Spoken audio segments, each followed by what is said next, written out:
We finally have an update on the Assassin's Creed Netflix series and another Ubisoft update as well. Also a very interesting leak regarding what's next for the God of War studio, and I share my thoughts as well.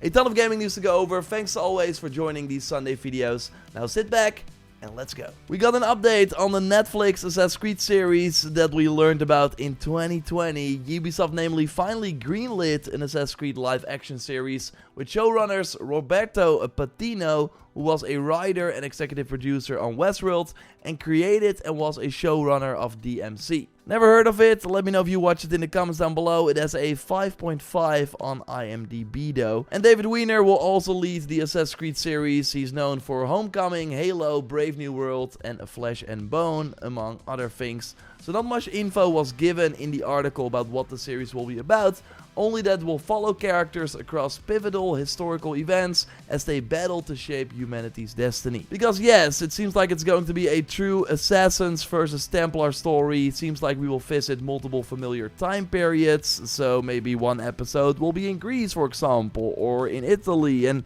maybe we see the familiar game characters then of course too. While I think that the lead characters are likely new and made for this show, it will be about power, violence, and sex, and greed, and vengeance. Now let's hope it's better than the movie, of course, because if this works out, it could be huge for the Assassin's Creed franchise, as we have seen with Fallout most recently, where the game surpassed 5 million players in one day. Cyberpunk benefited from the show as well, Arcane of course, with League of Legends, The Witcher was one of the first, so if they nail it, then they will benefit from it a lot. But yeah, with them just greenlighting it, I am expecting a 2027 date at the earliest. It might be even later. Of course, let me know what you hope from this Assassin's Creed Netflix show in the comments down below. Even though CD Projekt Red said that they would stop supporting Cyberpunk, they launched a new update 2.3 this week that adds some pretty interesting things, as they want to make the world feel more collected and alive. And one way to do that is by adding the Delamain taxi service if you completed the side quest, so you can then summon a car and go to a destination for a small fee, and even have Johnny join you as well. They also added auto drive for your own vehicles when you are on a road that can also take you to any destination, including your quest objectives. They added some new vehicles with missions to get them, more paint jobs with almost all the cars now being customizable, and what you can now also do is steal a paint job and have them then appear on your own vehicle, which is kinda awesome.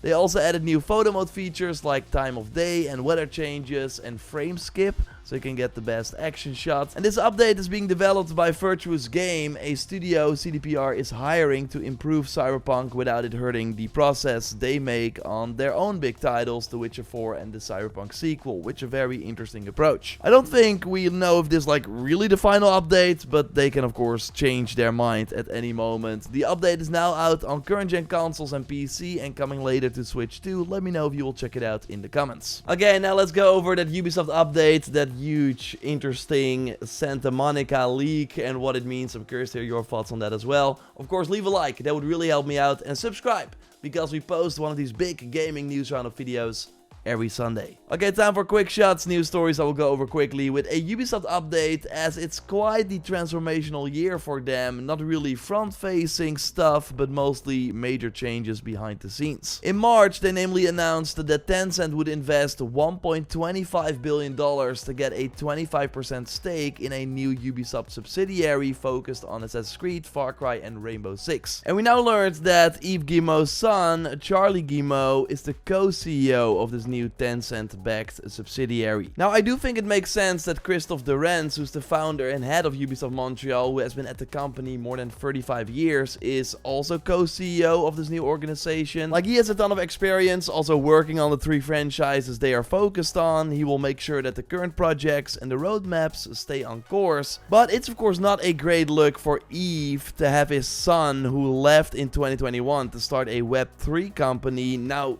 suddenly is back at Ubisoft and immediately becomes the co-CEO to oversee their most important franchises. Like, that's a gut punch to other hardworking Ubisoft employees, and this, by the way, happened before, because right out of college, Charlie Guillemot immediately got to run his own mobile studio inside Ubisoft. They made Tom Clancy's Elite Squad and used Black Lives Matter imagery in relation to a terrorist group in the game, and of course faced a lot of backlash. Like, you want Ubisoft to show that they really care about putting the right people in the right spots for everyone at the company to succeed. And sure, Charlie totally has some experience, but I find it hard to believe that there was not someone else at Ubisoft who would have been a better fit to be co-CEO of Assassin's Creed, Far Cry and Rainbow Six. We'll of course follow everything here. We should hear more about this subsidiary and the changes for Ubisoft by the end of September. Now, before we move to the big rumor roundup about that secret Cory Barlog game, I want to throw some Bethesda rumors together in this section. So it seems that Machine Games is actually making a sequel for Indiana Jones. The game did of course pretty well, especially on the critical side. Still in my backlog, I want to try it, and the DLC is coming of course on September 4th. So yeah, it kind of makes sense that they will use those assets again and get a sequel out ASAP. We also heard from Jess Gordon from Windows Central that the Elder Scrolls 6 is quite playable and that he actually heard that it would show up at the Xbox showcase. Now of course that did not happen. My speculation, maybe it was planned as the final game instead of Call of Duty, as that seemed like a really weird pick, right? Showcasing Black Ops 7. Either way, I think we have to wait a little longer for Elder Scrolls 6. In August 2023, we learned that the game was out of pre-production, so still super early, and that we should not expect to hear more about it for years. So 2025 always seemed too early. I think they want to get it out in 2027, but it will likely be later. Starfield was also planned for 2021, but of course ended up in 2023. So these huge games just take of course a ton of time, and Fallout 5 has seemingly been greenlit. Although when we will see that is of course a mystery. Likely the team that is working on Elder Scrolls 6 will work on it after that game is out. Now we also learned that multiple Fallout games are in production. I'm mostly curious if they will do more of a splash around the second season of the TV show at the end of the year. The Fallout 3 rumored remaster would of course be huge. We do know that there will be a really big Fallout 76 expansion around that time though, but that would not really interest me. Of course, curious to hear your thoughts on these Bethesda updates. It seems like they're focusing on their biggest franchises, which makes sense. I'm mostly curious to see Blade though, from the Dishonored developer. Now time for the rumor roundup, where I look at the biggest rumors of the week and give stars, with 3 being I believe it and 1 being let's take this with a huge grain of salt. So it's a pretty big one, because we learned some crucial details about the next project from Cory Barlog, the director on God of War 2018, who did not direct Ragnarok, only helped with that game, because he was working on something else that we first all thought was a new IP. Well, now Jason Schreier on Reset Era notes that, I'll put it this way, it's not a new IP, but it might feel like one. Okay, he also notes that the sci-fi stuff that people have apparently believed for years now is nonsense. People thought this because Cory changed his Twitter banner to something space related at one point and was also tweeting weird things like this, but this was likely just a troll. Another thing Jason notes is that he can confirm that Ash Hong knows what they are talking about, and what Ash Hong is saying is that it's not a licensed IP, like a Marvel or Star Wars type of game. Okay, first of all, 3 stars. I totally think this legit, as Jason of course has been right countless of times, but what does it mean then? Well, I think there are 2 possibilities. 1, they are reinventing an old Sony IP similar to what Cory did with God of War, so basically remaking it for a modern audience.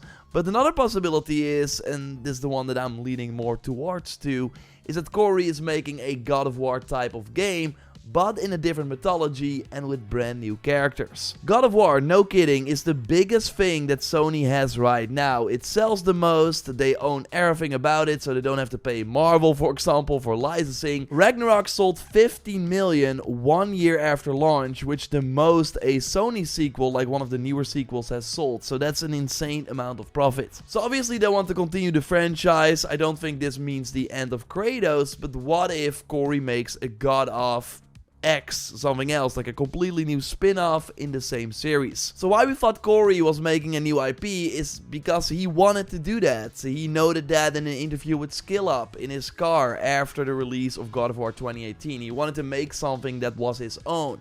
So we all thought it would be a new IP. But creating brand new characters, exploring a new mythology, introducing new gameplay elements, that should still make it all feel new, while putting the God of War type label on it makes it more financially realistic for Sony. Next to that, we know that Cory gave Eric Williams, the actual director on Ragnarok, 3 things that had to happen in the game. He was still heavily involved in the story, and maybe that was because of some sort of potential crossover with its own project. I also remember Eric Williams saying that he would be fine if Santa Monica was just a God of War studio. Let me know if you, by the way, know where he said it. I think it was one of the spoiler casts. I could not find it. I did look for it. Either way, I think Sony would not mind if Santa Monica was a God of War type studio either, but making a completely new spin-off expands the franchise. I think that makes sense, but of course your input more than welcome.